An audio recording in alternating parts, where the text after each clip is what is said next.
সে মেলা দিন জমিতে আসি না।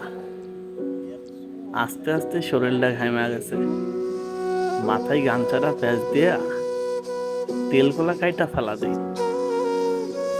তেলগুলা পাইকা গেছে, অনেক সইটাও গেছে। এখন কাটা শুরু করে দিই। এখানে 1 বিঘা জমি আছে, কাটার পরে বাড়িতে যাবো।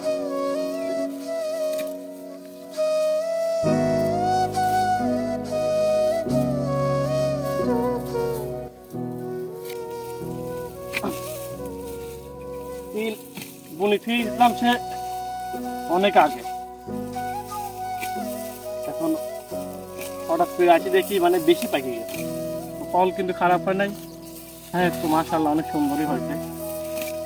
মানে যদি একটু দেখেন, ফল কিন্তু মাশাআল্লাহ অনেক সুন্দর হয়েছে। হাফ ইঞ্চি পর পর ফল ধরছে, মানে খুব ফল। তিলের যে পরিমাণ দাম এখন, কালকেও শুনলাম যে 5,000 6,500 টাকা মন গেছে, প্রচুর দাম। যে গরম পড়তেছে ভাই, তিল করে আজকে কাটিতে যাওয়া লাগবে বাড়িতে। খুব সুন্দর তিল হয়েছে, ফুটি যাচ্ছে রে, পাকি গেছে বেশি, বুঝছিস? ফুটি যাচ্ছে, একেবারে ফুটি যাচ্ছে। তিল এমন একটা ক্ষেত, মানে এই যে অনেকগুলা আছে, এই মানে পাকি চটি পড়ে যাচ্ছে, ফলও অলরেডি পরে ভরে গেছে, কতকগুলো আছে মানে কাঁচাই আছে। তিল আসলে একসাথে পাকে না। তিল, তারপরে হচ্ছে রাই, এগুলা কিছু জাতীয় ফসল আছে, এগুলা মানে একসাথে পাকে না। তিল করা কাটি আজকে শেষ করতে হবে।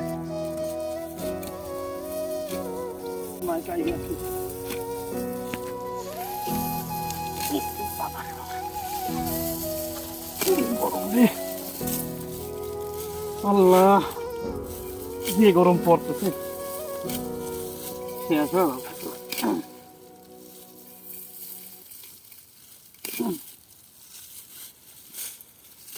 খুব গরম পড়তেছে, খুব।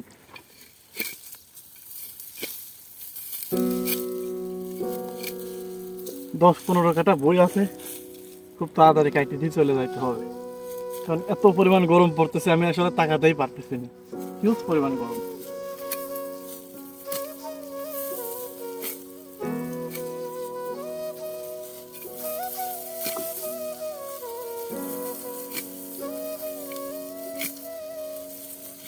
আল্লাহ,